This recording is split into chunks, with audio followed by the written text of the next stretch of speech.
Hi there guys, Ken here, your Thrifty apprentice. Welcome back to the studio. In today's video, we are going to be revisiting painting tulips. So you're going to see I'm just going to start off this composition by actually sketching. I didn't want to use an outline. As I told you guys in previous videos, I've been working on my drawing so that I could become better, and I do encourage you to do the same. And I'm just drawing on basic shapes for the tulips here. They're sort of like square bells with stems on the end. And I am using a reference photo, which I have off the side on my computer screen. And basically, I am just following that reference photo to kind of block in where I want my flowers at. Now, of course, I did take liberties with the reference photo. Please keep in mind that they are simply that, reference photos. You shouldn't copy them, but you should use them more so as a guide to where you want to take your composition to, and then just kind of let your imagination run wild. So after I finished sketching in my tulips, I did take a waterproof micron pen to ink the tulips in. And if you noticed earlier, I started to sketch some grass blades in and changed my mind because I decided I would do that later on with the paints. There I was just showing you the paint set I'll be using today, and this is Reeves Watercolors. Reeves is the introductory brand for Winsor and Newton, so I had plenty of faith that they would give me a bright, beautiful result. And I have reviewed those before, and I'll be sure to link the review for those Reeves watercolors in the video description.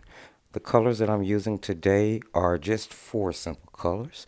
They are medium yellow, orange, sap green, and viridian. Now with the Reeves, you do get plenty of paint in their sets, so they're a great beginner set for anyone who may not be used to color mixing or may not want to do a lot of color mixing. And so I was able to use these four colors straight from the palette in order to paint this tulip. Now, if you notice on the front ones, I did go in light with my color wash, and on the back tulip leaves, I'm going in heavier. That's because I'm going to go ahead and put my shadow in now on this first layer. And what you see me doing with that brush is using a Royal and Langnickel Manta brush. They have the sort of, cut off acrylic ends, which allow me to scratch some lines into my tulip leaves, which is going to give me some texture on the first layer too. So I didn't want to start building from the very first layer. You're going to see here that I'm going back in with the medium yellow, and I'm doing the tip in the outer parts of the petals, excuse me. For in the reference photo, the color scheme was orange and yellow, so I did want to kind of stick to the color scheme, although I did take plenty of liberties with actually drawing out the composition. So I'm just going to do that for each tulip that I drew, laying down the first layer of orange color, then going back in with that brush and scratching in the veining in each one of those leaves. And you're going to see how that adds to greater color depth and detail as we continue to build layers on top of the first. So I get kind of messy sometimes. I can't help it. And I was dropping paint everywhere and it was drying. So you see that I'm just taking a little scrubber brush and going in and trying to lift some of that excess color off of the white paper.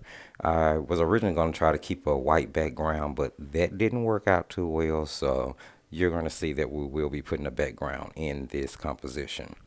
Now here I'm just taking a additional layer of that orange paint and I'm going back in on top of those petals. And you'll see as that deeper color goes down what those lines do that we scratched in with the brush. They just lend to great detail, and they start to help the tulip take on the definition that the petals have without really doing too much work or having to do too many layers. So I'm just deepening the color, and then I'm going to go in with both the viridian and the sap green and do the stems. Now the sap green is going to lay more towards the left side of each stem because that's the way the light is reflecting. If you'll pay attention to the leaves, you'll see that the yellow is sort of reflecting from the left as well. So the viridian goes towards the right side of the stem just so we can add in the color. And I'm sorry, the shadow. And that's pretty much it on the stems. It wasn't really too much to do to them. So next I'll go back in once again with another layer of the orange. And this time I'm using an acrylic brush. Actually, it's a number 0. You guys seen me use it before because I wanted to get really, really fine lines to represent the veining to add to the scratching that we did earlier. And as you can see, with each layer of veining, the petals start to come to life more and more. So I'm just going to go ahead and finish up that veining, making sure that the depth is where I want it to be and that the lines are, contouring to the petals of the flower. Keep in mind that in the middle of the flower, you want to take your contour lines up and down, and then you want to kind of lean them left or right depending on which way you're drawing them in, angling them on the flower. So now in this particular point, I'm just adding some of that darker green color to the bottom part of the petals, because if you pay attention to the reference photo, you will see that the green from the stem carries up into the very bottom part of the petals that you can see. Here I'm just taking some ultramarine blue, and I did tell you guys 4 colors. I'm sorry, there is another one, ultramarine. And I'm using that ultramarine to lay in a basic wash, or the first wash, should I say, on the background. And then I'm actually going to take that orange and yellow and mix it together, and then come back in on top of the blue, which is going to give me a green shade, which is what I was actually going for. And you'll see it'll get kind of muddled and mixed and pretty, and it's going to start to create a really, really nice color for our background. So I'm just going to lay down the rest of that blue here, get it all the way down to the bottom.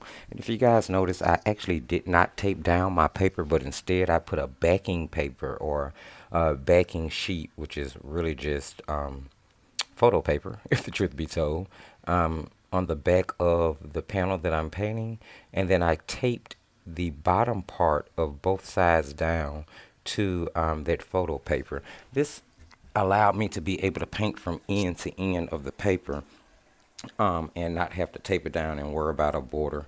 Although, if that's what you want to do, by all means, you go ahead and do it. White borders are beautiful around finished watercolor compositions. So here is where I was telling you that I went back in with that mixture of orange and yellow to lay it into the blue, allowing me to create more of a green background. And now I'm taking sap green mixed with a little of that yellow and painting in blades of grass. And then next it'll be Viridian mixed with yellow to paint in those blades of darker grass just to add in some shadows. After all of that had a chance to dry, I wanted to go back in and give a little bit more definition to each flower.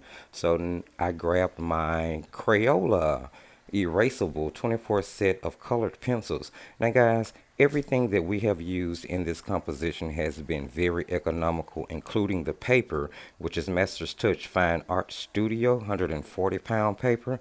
I told you guys before I like using it because it has a velvet texture and it lends really well to painting like flowers and landscapes. So those colored pencils that went down were a golden yellow, orange, yellow orange, black, and now I'm using a white Prismacolor for highlights, and of course the black added in shadow. And that's pretty much it, guys. If you like it, give it a thumbs up, subscribe, and just keep painting.